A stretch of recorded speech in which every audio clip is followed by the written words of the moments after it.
আপনারা দেখছেন news now, খবরের নতুন ভাষা।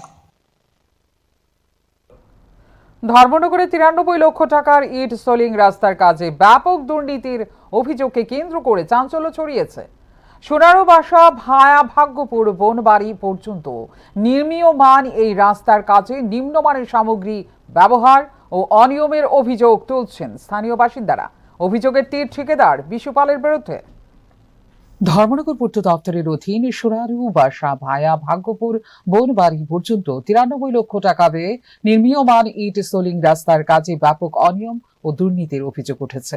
স্থানীয় বাসিন্দাদের অভিযোগ, কাজের ক্ষেত্রে নির্ধারিত মানদণ্ড মানা হচ্ছে না, নিম্নমানের ইট ব্যবহার করা হচ্ছে এবং রাস্তার বেস প্রস্তুত না করে তড়িঘড়ি করে নির্মাণ কাজ চালানো হচ্ছে।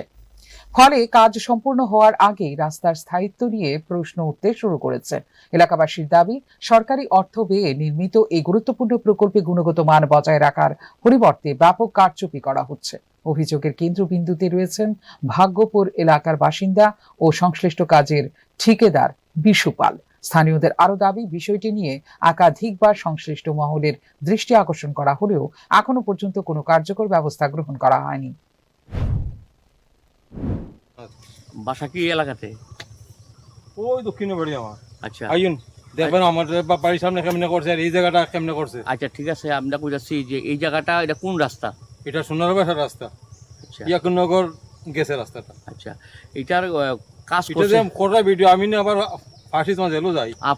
আপনি যে বাড়ির এলাকায় যে রাস্তাটা হইছে, সোলিংটা হইছে, এটা কি ভালো হইছে না? না মোটেই ভালো না, পরিষ্কার কথা। হ্যাঁ, এটা সত্য আমি কই যে আমরা রই না। কন্ট্রাক্টর কে আসলো?